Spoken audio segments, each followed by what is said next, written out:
Hey, what's going on, guys? First R&B here, back with part 10 of our series, and today we're talking about ME5 Alpha, okay? Talking about how to show the list of purchase requisitions on ME5 Alpha.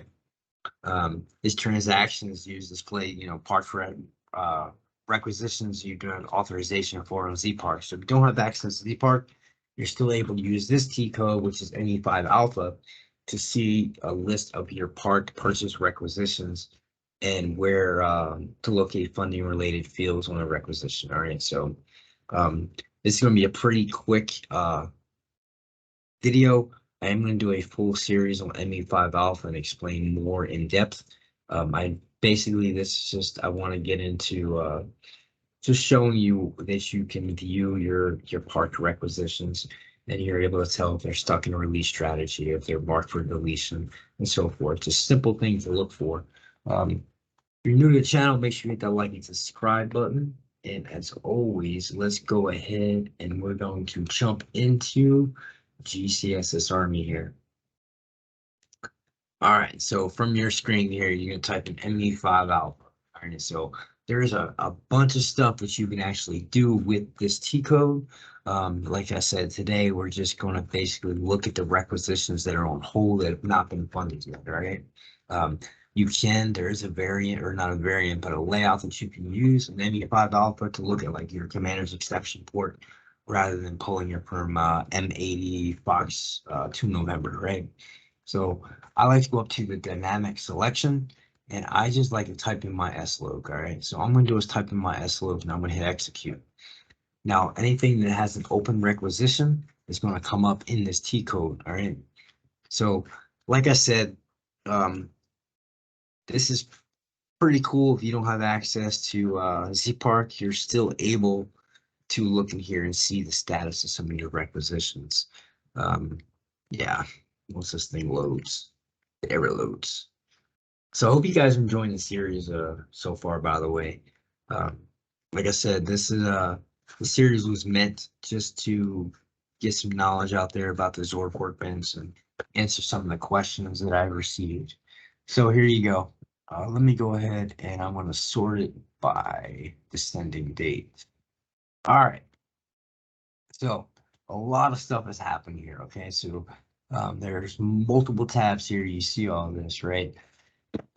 One of the key things I want you to hone on right away is here's your purchase requisition number. Okay, so this is your 100 number, ordering your product or material that you want. If it's been converted to a 45 or 71, it's going to be right here. All right. Next is going to be your fund code. You want to make sure your fund code is correct. As you see here, PB, this is not correct. There's an issue with that one.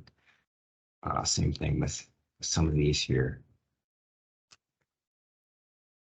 All right, so if you look at the top here, it's going to give you the total dollar amount of everything that you have that is not funded. You need to pay attention to that, okay? So, of course, you'll look at your priority, whether it be an 05, 12 priority part or an 02 part. And one of the most important things here is your release strategy. So it's going to tell you which release strategy is stuck in. All right, so we're going to do a separate class with all the different release strategies. But here is these, right, for example, are stuck in release strategy. All right, whether it be dollar amount, and it could be an I believe Echo 1 is AAC code. You just need to keep that in mind, all right? So if it's marked for deletion, you know that it's not funded, there's an issue. It's going to be in this column right here. All right. Hopefully we don't have anything that's marked for deletion, but if something is marked for deletion, it will be right there. There you go, for example. Here's some. So these 999 reservations, most of the 999 reservations you're going to see is going to be stuff that's ordered for your SSL, bench stock, shop stock, stuff like that for when you actually replenish. Of course, your funds, all that stuff's gonna be there, your material, your short text of what it is. You're also going to look at your advice code. So if you do have an advice code here, like for example, 2 Bravo, saying, hey, there may be a substitute NIN, but I want this one and only this one. So it's going to tell you who requested the part too. So I showed you in a previous series and video on how to actually look up by DoD ID and so forth to who actually requisitioned the part. So make sure you go back and look at that. Over here is going to tell you the vendor who is responsible for managing that, right?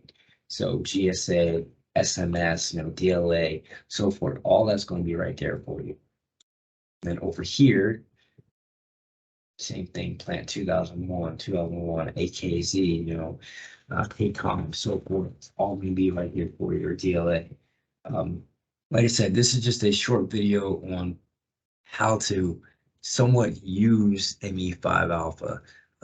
We are going to do a more in-depth video when actually drilling into some of the stuff, clicking on the document number, looking at where it is in the release strategy, the point of contact for the release strategy, and so forth. All right.